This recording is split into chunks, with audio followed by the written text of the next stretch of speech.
So now myself and the Stairs are going to be back together to welcome on the first act who I think has attempted to start the journey to the stage about 5 times in the past. It looked like there was going to be a gentle release and then another thought occurred to me. She's attempted to access Malarkey, but was not played in this venue, of course. So please, a big warm welcome from Toby and the Stairs together. Please give it up for Emily McQuaid!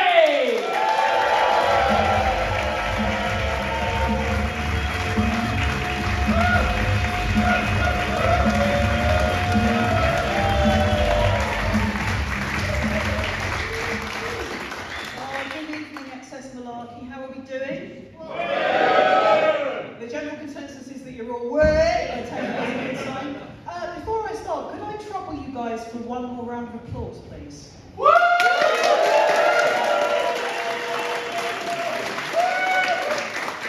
other comedians watching, feel free to do this for the entire duration of the set.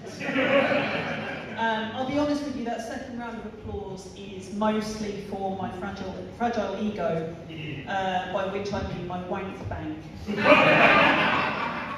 I'm kidding, of course. I am a lady in her 40s. I do not have a wank bank. I have neurotic building society. And it is disgusting. So yes, well done me, living my best life. So as Toby said, my name is Emily, also says on the screen behind me, but let's pretend that you've not seen that. Or I can do like a little bit of a pullback with it. No, it doesn't work. I've got dyspraxia, so these kind of gags are not possible. But yeah, my name is Emily, and I'd just like to say first off, I do not like to pigeonhole myself sexuality-wise, but if I absolutely had to, I'd say I was grateful.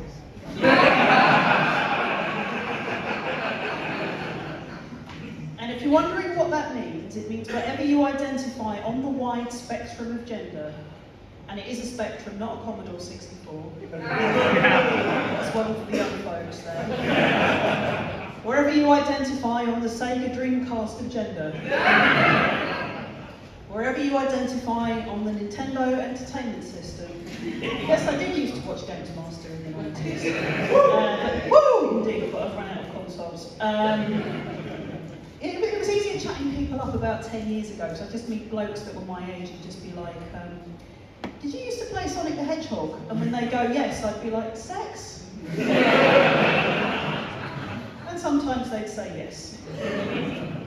But things have changed for me as I've got a little bit older, and I'd just like to say, I do not like to pigeonhole myself sexuality-wise, but wherever you identify on that wide spectrum of gender, the chances are I might let you disappoint me. Or I could disappoint you, it depends on what day of the week it is. I prefer the term pansexual to bisexual. This is mostly because I really am attracted to people with horns. And French bakers. Je voudrais un croissant. I don't know what that means, but it sounds sexy. Pomme de terre, there we go. That's the erotic section of the show over there. I'll talk you through my outfit tonight because why not? From the neck down, I got this dress in an unusual shop that caters to people who both swing dance and worship Satan. And in case anyone's wondering, I don't swing dance. I favour a 50s frock shape for 3 reasons. Number 1, I think it kind of suits me. Number 2, I like to give off a vibe that's a little bit Auntie Jean's got in the Bacardi again. And number 3, I always like my outfits to have a very, very strong undercurrent of stop crying, it's a lovely picnic! And then from the neck up, I wear the accessory that I wear every day, which is a face which unfortunately looks a bit like that of the ghost of the Victorian child. It's particularly noticeable without the glasses. I'm aware that this is a look best suited for peering through windows at 2 a.m. Perhaps scratching at the glass of me with long fingernails and saying things like, why couldn't we have had crumpets at Michaelmas? Whenever I've done dating apps in the past, my profile picture is just me going, clean your coal scuttle, governor! Which is unfortunate because I don't know what cold scuttle is. I think it's like a croissant, only harder. But you know, I'm open to ideas. I'm all about the ideas. But it's fortunate that I've got the spooky face in the way because I am a fan of spooky things. Anybody else? Nice. Okay, what I'd like to do then, guys, if you don't mind tonight, is tell you a couple of spooky stories. Are we up for that? Yeah. Alright, so, could you please set a little bit of the ambience by making some spooky noises?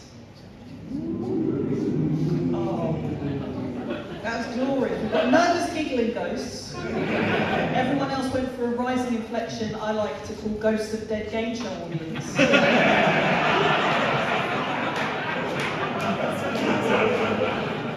AKA footage from the lost tape of the episode of Bullseye where someone got really sad about not winning that speedboat.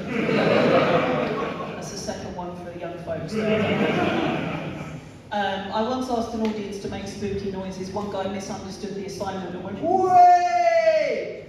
And I was like, "Oh my god, ghost lads." Because you don't see them, but you know sometimes when you're out you get a whiff of like Lynx Africa. That's the ghost lads. Okay, spooky story. This is a spookier part of the stage, I don't know why. You are moving house, but the removal man knocks over the box containing all of your sex toys. By the way, just to break the whole spooky thing for a second, has anyone else ever been kicked out of Ann Summers for sword fighting in the merchandise? Might just be me, but let me tell you it was difficult because they were butt plugs. The removal man knocks over the box containing all of your sex toys. You are embarrassed, but you manage to sign it out by saying, for some reason in the voice of a lady from a 1940s British film, whatever shall I do with all these robot hands? Now that wasn't very scary, sorry about that excess malarkey, but what I forgot to tell you is at least half those sex toys were haunted. And also I'm of the opinion that fear and shame are very closely linked, and if you don't believe me, you've never had to watch a video of yourself doing karaoke. Because I have, and dear God, the noise, it was terrifying. I was wailing into two microphones, and you could just hear my friend going, "Emily, you can't be Meatloaf and Cher at the same time." Do you know what, guys? She was absolutely right. So yeah, I kind of envy people that have got musical skill, but I found there is a kind of sneaky, underhand way for me to do musical comedy. Are we up for an experiment tonight? Very good. Okay, don't worry, it's not anything sinister. What I'd like is for me to do a very, very tiny bit of musical comedy and for you guys to provide the music. Because what I wanted to give you is a short song about the wonder of nature. So if I could ask you to please do a quick blues riff. So, da-da-da-da-da. And again. Good, go. Well, being a hamster, it sure ain't no fun. I had 52 babies, and I ate every one. Nature is wonderful. Don't worry, I'm not eating any babies unless you count jelly babies. Don't know why I said that. There we go. Sorry, my interior monologue is showing. It happens quite a lot on my end, what can I say? But it's just lovely to be out, and it's lovely to be in a situation where people are feeling joyful, because everything is so kind of dark in the news at the moment that it's almost joy becomes like an expression of defiance, really. Now, I remember being young in the 1990s, and there was that song that went, "Things Can Only Get Better." I forget who did that, I think it might have been Tony Blair. But in the year of our Lord 2023, by the way, if you're not religious, which I'm not, feel free to think of whatever Lord you want to if you say year of our Lord. I might suggest Lord Farquaad from Shrek, because his name sounds a bit rude. Or Lord Byron, the gifted poet and fucking enthusiast. But in the year of our Lord 2023, the expression "things can only get better" sounds about as convincing as "this is going to be the best Christmas Walford has ever seen." So yeah, they're dark times, but I mean, there's ways that we can kind of, rebel against the system. I personally like to do that by bringing Tesco's bags into Sainsbury's, or bringing Sainsbury's bags into Tesco's. I don't like to describe myself as the people's champion, but I am kind of disposed to sort of seeing things on the dark side. I suppose because I have, not to brag, but I have depression and anxiety. Yeah, multitasking. All this means for me is that a bad day is when the anxiety goes, Emily, freak out now! And the depression goes, I don't see the point. Obviously today is a good day, and just in case you're wondering, maybe she's born with it. Maybe it's sertraline. Yes, it is sertraline. Anyone else on sertraline? Anyone on any other antidepressants? Yeah. It's good. I'm not going to be like, now everyone fights! Citralopam massive versus the sertraline gang, come on now! No, it's good. It's good that we're all taking care of our mental health. I do sometimes go to talking therapy. The problem there is that I find it hard to take things seriously. So a recent conversation with my therapist went as follows.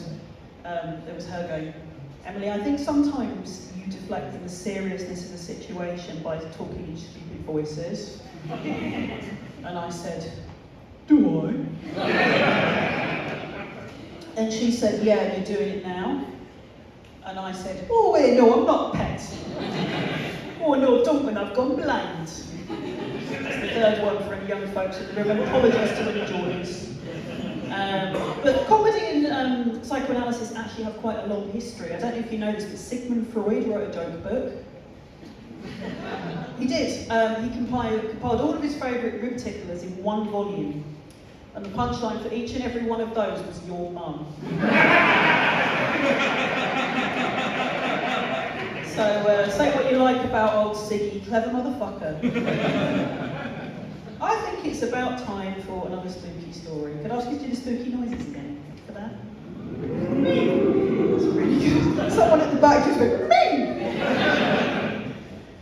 That's delightful, but I wouldn't want to be haunted by that ghost. Because that's going to get tired after about the 58th time. Okay, spooky story number 2. You attend a séance in an effort to communicate with your late grandmother.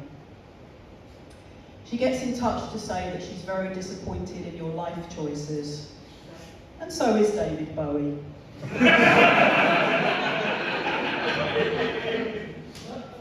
Your grandma also says that cardigan you wear to work is a bit too revealing. But good news, Bowie quite likes it. Prince is, however, ambivalent. Third and final spooky story, I won't ask you. Just pretend you've all done the spooky noises again. You can do it if you want. Do you want to do it? Yeah. I don't know what that was, other than a really, really big mouse. And I approve of mice. Recently I nearly missed a train because I was trying to take a photo of the smallest mouse I'd ever seen. And on days when I get really, really sad, I think to myself, well, yeah, but you still want to be here when the mice take over. It's going to happen. Okay, third spooky story. Not everyone believes in ghosts, but everyone believes in geese. Geese, however, are bad-tempered because they do not believe in themselves. Food for thought there. That's good. That's very, very good. Does anyone like football? Okay, good. I don't like football, but I tell you what, just being relatable, you know. But I tell you what I do like, and that's football songs. Because you can just like fit whatever you want to someone else's tune. It's brilliant. Do you guys want to hear my football song? Yeah. Okay. I've killed and I'll kill again.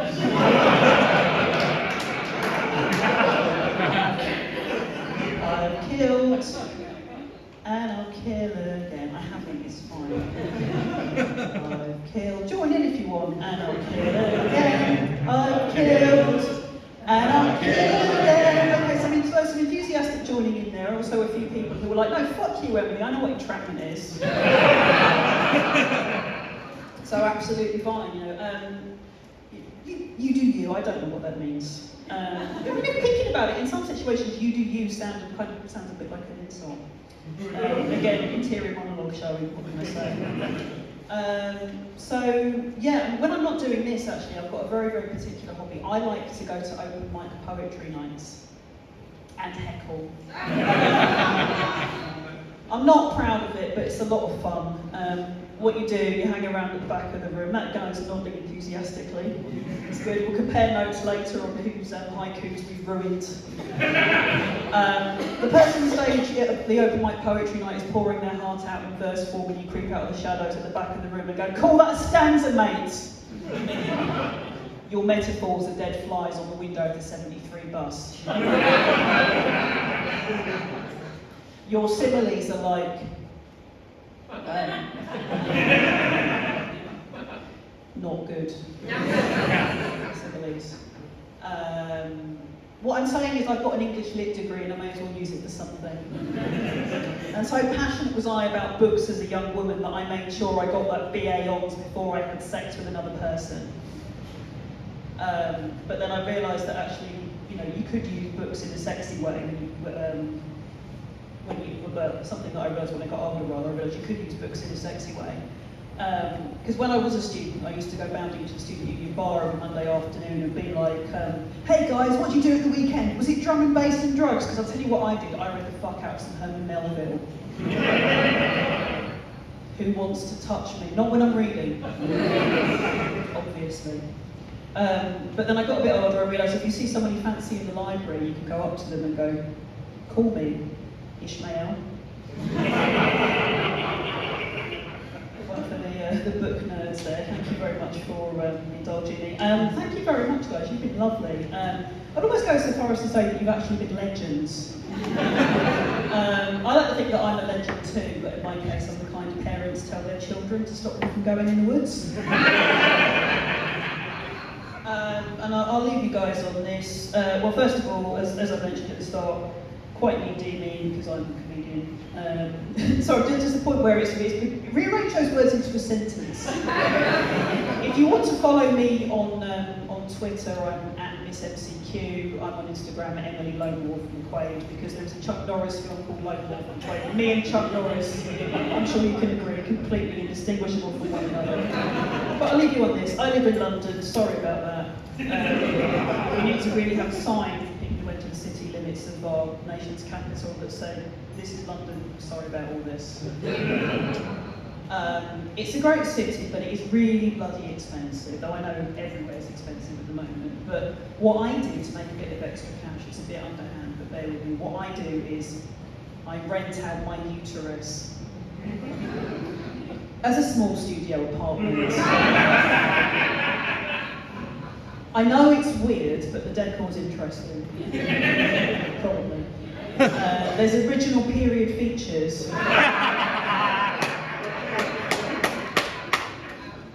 And yes, it is next to two tubes.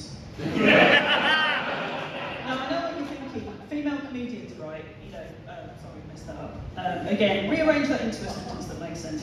I don't want to live somewhere with original period features because it would look like a prop from Hellbound Hellraiser 2.